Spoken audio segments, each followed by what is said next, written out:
Salut à tous, comme promis, voilà, on l'a fait. La petite vidéo de déballage qui va bien. Donc j'en ai deux à faire. J'ai deux déballages, mais je vais en faire un aujourd'hui. Demain, vous aurez le test du Blackview P2 en exclusivité. Et lundi, vous aurez le deuxième déballage. Je préfère faire une vidéo par jour, c'est plus sympa.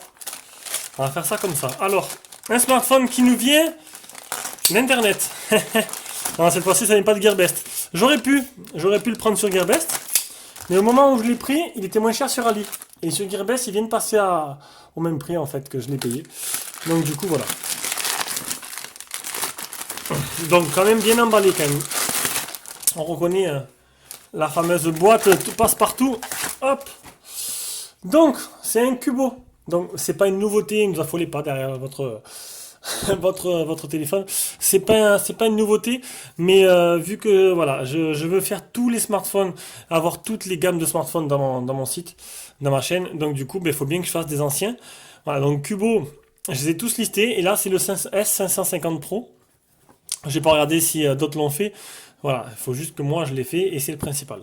Allez, on ouvre. Donc certains le connaissent, d'autres le connaissent pas, d'autres vont le découvrir. Donc par contre, voilà, même s'il n'est pas tout récent, c'est un rapport prix imbattable. Alors c'est un smartphone que vous allez pouvoir toucher pour la somme de 80, entre 80 et 90 euros. Et avec ça, vous avez quand même 3 Go de RAM, un processeur, je pense que c'est du processeur octa-core, je crois. Donc il y a de quoi faire. Voilà. Ce qui est bien avec le temps, c'est que les téléphones que j'aurais pas fait, qui sont... J'arrive pas à enlever la coque, c'est super.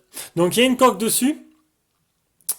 Une coque en plastique dur dessus, on voit quelle capture d'empreinte là, le flash, l'appareil photo. J'aimerais bien pouvoir enlever la coque. Ah voilà.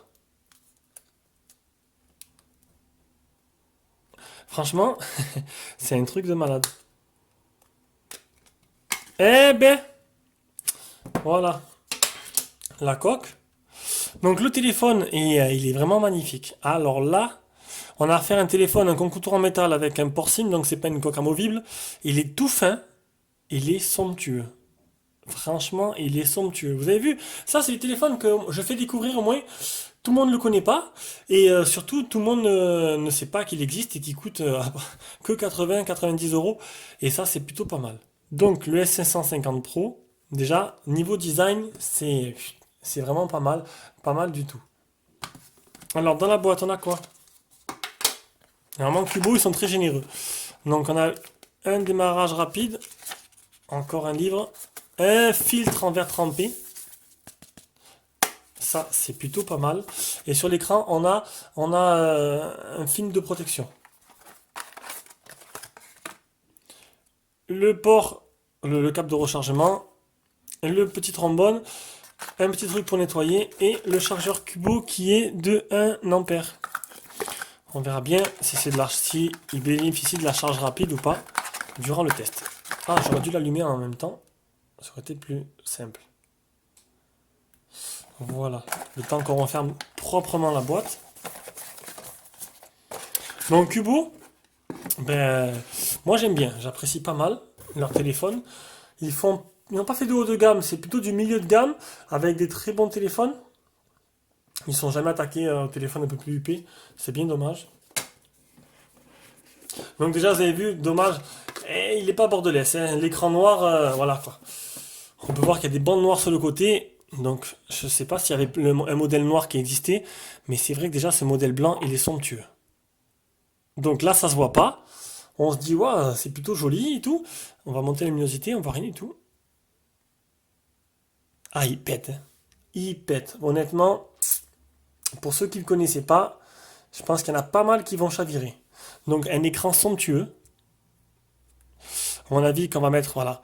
On peut voir que voilà, c'est ça le dommage. C'est dommage, c'est les les grandes bandes noires qu'on trouve sur le côté. Ça gâche un peu les choses. C'est sûr que là, ça change tout une fois qu'il est sur l'écran principal. Donc l'écran, déjà, il pète aux yeux, il est magnifique. Bonne luminosité. On va de suite mettre mon Wi-Fi, mes identifiants et on revient.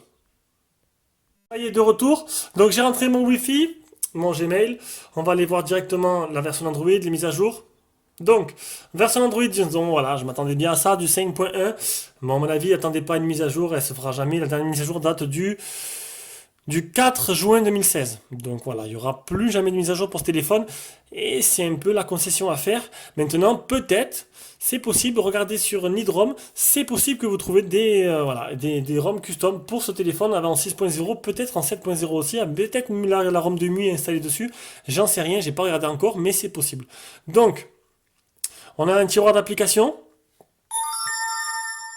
On a, on a pas mal apparemment de gestures. On peut réveiller le téléphone en faisant double tap. On a la torche. On va directement aller dans les menus. Tac. Donc, gesture une lock. Donc le double tap pour réveiller le téléphone. Ça c'est plutôt sympa. On verra ça tout ça dans le test. On va faire le capteur d'empreinte. Ah, c'est avec un mot de passe. On va mettre 4x0. On va pas s'embêter. Afficher le contenu.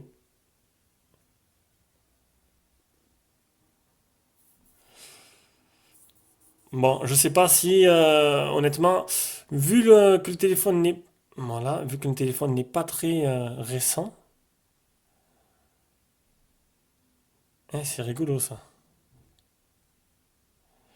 Clique pour choisir. Voilà, alors je vais cliquer pour choisir mon doigt, c'est lui. Ah, c'est marrant, ça c'est vraiment marrant.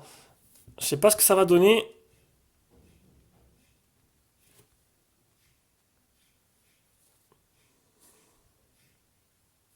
Ah, ça y est.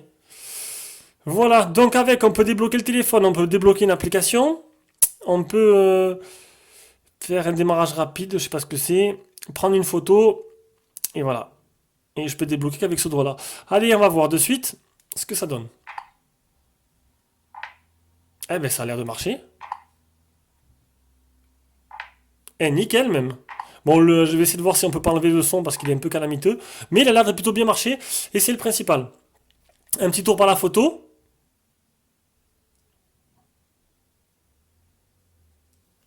Ça a l'air plutôt sympa aussi.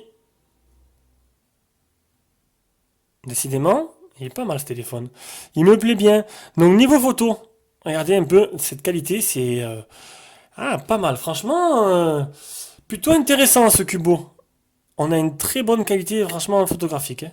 L'objectif, je sais pas ce que c'est, je sais pas ce qu'elle. Faudrait que je regarde, mais très très bonne qualité.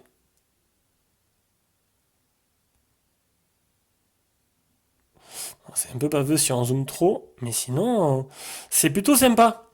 Mais écoutez, c'est le déballage du Cubo S550, un smartphone simplement somptueux. Franchement, il est magnifique. Et c'est un téléphone qui est déjà à la vente à 80 euros, prix que j'ai payé. Voilà, je peux pas perdre de l'argent non plus, je peux pas me permettre. C'est vraiment pas cher, donc c'est un 3 Go de RAM. Après, je vous laisse aller voir directement vous-même pour vous renseigner un peu. Est-ce qu'il y a derrière? Alors, un écran HD en 5.5, c'est du 720p. Ah, c'est un processeur 6535 quad-core, 1 Go 3. Il a 2G, 3G et 4G, la bande 1, 3, 7, 20, donc la 20 c'est bien, 3 Go de RAM, 16 Go de ROM, carte SD jusqu'à 32 Go, et appareil photo arrière de 13 et 8 devant. Donc ça a l'air plutôt pas mal pour le prix, un rapport prix vraiment très très impressionnant. Voilà, voilà, donc c'était le déballage du Cubo S550 Pro. Demain, je vous ferai le test du P2 qui est un très bon smartphone, et lundi, je vous fais un autre déballage, je vous dis pas c'est quoi, ce sera la surprise.